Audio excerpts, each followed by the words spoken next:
Hey there, everyone. Thanks for stopping by today. I'm so glad you're here. I've got a fresh story to tell you, so let's dive right in. My name's Scott, and over time, I've come to realize that not all lies are obvious from the get-go. Some slip by without any red flags, wrapped up as little gags or passed off as innocent entertainment. People will drop something wild, and when they catch the shock on your face, they just chuckle and shrug it off as a silly trick. But here's the real deal. Not everything tagged as a joke is worth laughing at. Some of those pranks peel back the mask and show you exactly what someone truly thinks of you. I learned that lesson the hard way on what should have been the brightest day of my life, right there in front of our friends, family, and everyone who meant something to me. My fiancée pulled a move that flipped my world upside down, leaving me with a tough call: brush it off with a fake smile or turn around and walk out. Stick around to hear what happens when someone steps way over a line they never should have crossed. This one's all about figuring out when it's time to stand tall and leave. I was with this woman, Dolores, for just over a year back then, and I honestly thought she was my forever person. Our relationship wasn't perfect. We had our share of bumps, the kind of small arguments every couple deals with. If you'd asked me at the time, I'd have said Dolores was everything I dreamed of in a partner. It felt like we clicked in a way that's rare, like we really got each other. I loved her so much that her little quirks didn't bother me. They seemed tiny compared to how I felt. That's how I figured love worked. You don't just cherry-pick the good stuff. You embrace the whole package, flaws included. When I got down on one knee for Dolores, it wasn't a spur-of-the-moment thing or some casual whim. I'd mulled it over for a long while, dead serious about building a life with her. The second she said yes, it was like I'd unlocked the door to a brand new chapter, one I was totally ready to step into. I'm not the type who thinks engagements should drag on forever. If you're sure you want to marry someone, why put it off? So, pretty much right after she said yes, we jumped into wedding plans. I couldn't wait to call her my wife, and she seemed just as pumped about it as I was. Or so I believed. As the big day crept closer, I was riding a wave of mixed feelings. On one side, I was over the moon. I'd asked Dolores to marry me because I adored her with all my heart. I pictured us sharing breakfast every morning, growing old together, the whole deal. But underneath that excitement, there was this quiet hum of nerves I couldn't shake. Marriage isn't just a party, it's a forever thing. I wasn't stepping into this thinking I'd bail if it got rough. I wanted to do it right. Once I said those vows, I was all in for the long run. It wasn't about doubting Dolores or my feelings, no way. It was just the weight of knowing life would be us from now on, not just me. Every choice, every plan, every hiccup, we'd face it as a team. That level of commitment wasn't something I brushed off lightly. Still, despite the jitters, I kept reminding myself I'd picked the right path. I shoved the nerves aside and zeroed in on what mattered. I was about to tie the knot with the woman I loved, and that was more than enough. The morning of the wedding felt like a dream. The sun was shining bright, and there was this buzzing energy all around. The venue was packed with people I knew, family I hadn't caught up with in ages, old pals from way back who'd seen me grow up, even far-off cousins who'd made the trek just to celebrate. Everywhere I looked, faces were lit up with grins, folks were chatting away, snapping pictures, all decked out in their best clothes. The vibe was cozy and joyful, filled with laughter and good vibes. As I glanced around the crowd, my eyes snagged on someone I never thought I'd see: Russell, Dolores's ex-boyfriend. At first, I figured I'd gotten it wrong, but nope, it was him, no doubt about it. He was just standing there, blending in with the guests like he belonged. This wasn't some random dude from her past. This was the guy Dolores had trashed every time his name came up. She'd called him a total mistake, someone toxic and selfish, even laughed about how she regretted ever giving him the time of day. So why on earth was he here? For a second, I tried to piece it together. Dolores never once hinted at inviting him. We'd gone over that guest list together a dozen times. I remembered it clear as day because we had to trim it down for budget reasons, and I'd even left some of my own people off. So how in the world did Russell, of all people, snag a spot? As a whirlwind of feelings started swirling inside me, I kept my face steady. It was my wedding day, after all, and I wasn't about to let confusion ruin it before I even knew what was going on. I inhaled deeply, forcing myself to stay calm. Whatever this mess was, I'd sort it out later. Soft music hummed in the background, creating the perfect vibe for what was meant to be the biggest moment of my life. Standing there at the altar, my heart thumped hard in my chest as I watched Dolores glide down the aisle, her arm hooked with her dad's. She looked stunning, just like I'd always pictured her on this day, her dress trailing behind her flawlessly. For a fleeting second, everything clicked into place, and I told myself this was the start of our forever. The ceremony rolled on smoothly, the officiant spoke, the guests looked on, and I could feel the gravity of it all sinking in. Then, right as we were about to swap vows, Dolores threw a curveball that wasn't part of the plan. She grabbed the microphone, and at first, I didn't bat an eye. Maybe she wanted to share a sweet word or thank everyone for coming. Maybe even say something mushy about how much she cared for me. Boy, was I off the mark. Before we go on, she announced, I just want to give a shout out to the love of my life, Russell. The whole place went dead quiet. I glanced around, my brain scrambling to catch up with what I just heard. A few people let out nervous giggles, unsure if this was a punchline or not, while others squirmed in their chairs, clearly uneasy. My family looked like they'd turned to stone, probably wondering if they'd misheard her. I shifted my gaze to Dolores, and her face said it all. She'd meant every word. I didn't have to search hard to spot Russell. He was right there in the crowd, smirking like he owned the place. I couldn't tell if he'd seen this coming or if he was just as stunned as me, but honestly, it didn't even matter. Then, as I was still reeling, Dolores let out a laugh, waved it off like it was no big deal, and said, Chill out, it's just a prank. A prank, that's what she labeled it.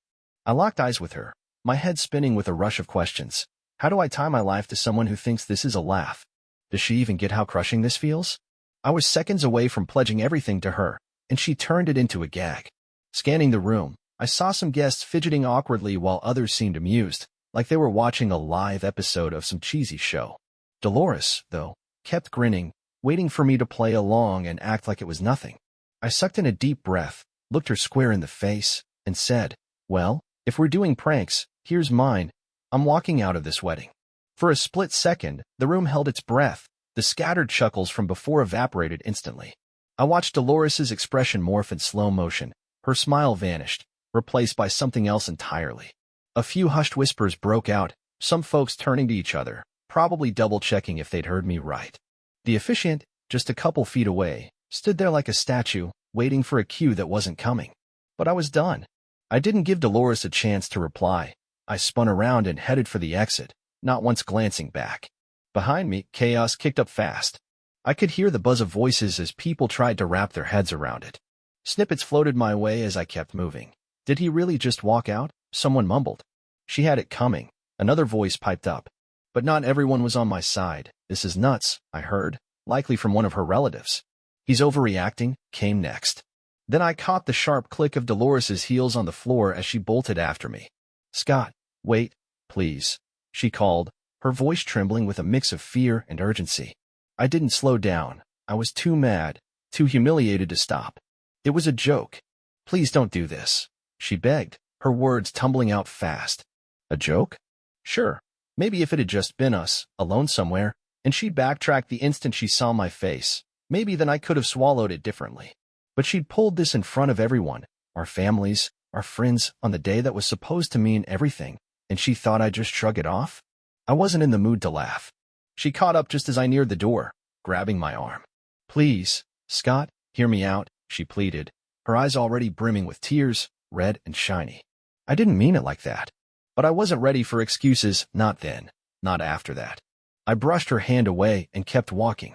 When I reached my car, I could still hear Dolores shouting my name, but I slammed the door shut, fired up the engine, and peeled out of the parking lot.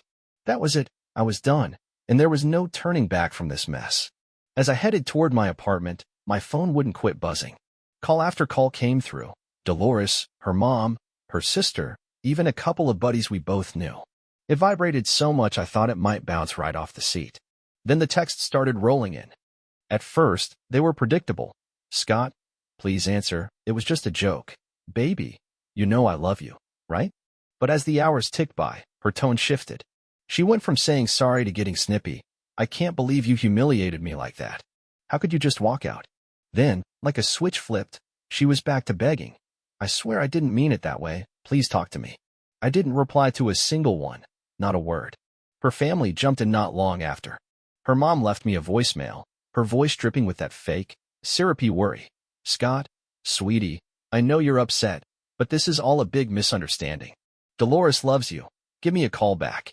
Her sister tried laying on the guilt. Are you seriously gonna toss everything away over one slip-up? Even her dad, who'd barely said 10 words to me before, suddenly had an opinion. Be a man, Scott, figure this out. But none of them were standing where I was. None of them felt that sucker punch of hearing their fiancé call some other guy the love of her life at their own wedding. That night, I sat in my apartment, the weight of it all pressing down on me. I thought I'd fall apart, but instead, I just went numb. That's when I decided to do something I should have done way earlier. I started digging. If Dolores wanted to play games, I was going to find out how long she'd been at it. I pulled up her social media and started scrolling, hunting for anything I'd overlooked before. That's when it hit me. Russell had been all over her posts for months. He'd been dropping likes on her pictures, tossing out heart emojis, commenting on her stories. And Dolores? She wasn't just ignoring him, she was responding. She'd laugh at his jokes, fire back with playful little replies. Nothing screamed cheating outright, but it was enough to make me feel like a complete fool. This was the same guy she'd called a regret, the same one she swore she was done with. So why was she still chatting him up? The deeper I dug, the clearer it got. Dolores never really cut him loose. She kept him close enough to stay in touch, but distant enough that I wouldn't catch on. The kicker? If she hadn't pulled that wedding stunt, I might have gone my whole life clueless. There was no hard evidence they were back together, but by then, I didn't need it. I had all the clarity I wanted. I leaned forward, elbows on my knees, trying to wrap my head around it all. What stung the most wasn't even the Russell thing. It was how little she cared about what that moment meant to me. Marriage isn't some teenage prank where you mess with someone and giggle about it. It's about trust, about standing up for each other in front of everyone. If she could pull this in public, what would she do when no one was watching? I shook my head and let out a sharp breath. I dodged a disaster, no question. If I'd gone through with that wedding, I'd have spent my days tiptoeing around, waiting for the next joke to make me the butt of her warped sense of humor. That's not love, that's embarrassment dressed up as fun. If she really loved me, she wouldn't have gambled with my feelings, not even for a heartbeat. Love isn't just mushy stuff, it's respect. And respect means knowing the boundaries and never stepping over them. As I sat there, my phone lit up again. This time, it wasn't Dolores, it was my buddy Philip. I let it ring for a sec before picking up. Man, he said the instant I answered, you did the right thing. His voice was solid, no wavering. I didn't need anyone to back me up on this, but hearing it from someone who knew me, who'd seen what I saw, made it hit home even harder. I'd walked away from something that would have stripped me of my peace, my pride, and maybe even my future. So, I want to leave you with a couple of things I figured out from all this. First, love without respect is nothing but a mirage. You can pour your whole heart into someone, be ready to give them everything, and believe in them with all you've got. But if they don't value you, if they don't care about your dignity, your emotions, your place in their life, it's not real. It's just a pretty picture you've painted in your head, hoping love alone can hold it together. Spoiler, it can't. Love without respect is like a house with no base. It might look nice, but the second trouble hits, it's gone. That's what crashed down at my wedding. Second, if your partner humiliates you and brushes it off as a joke, forget the wedding, you need a way out. Some people might say, oh, it was just a prank, don't take it so seriously. But let's keep it real. Disrespect with a laugh track is still disrespect.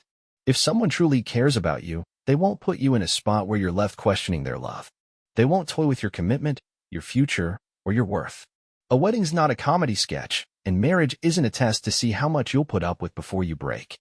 So if you ever find yourself treated like a punchline instead of a partner, don't waste energy trying to patch it up, just leave. Now, I'm curious about you. If you were me, what would you have done? Would you have stuck it out and said the vows anyway? Handled it some other way? Drop your thoughts below. I really want to know what you think. And if you've ever had someone cross a line and then play it off like a joke, share that too. Maybe your story is just what someone needs to hear today. That's it for now. Thanks for sticking with me. If you made it this far, I'm grateful for you. Just remember, love should never cost you your self-respect.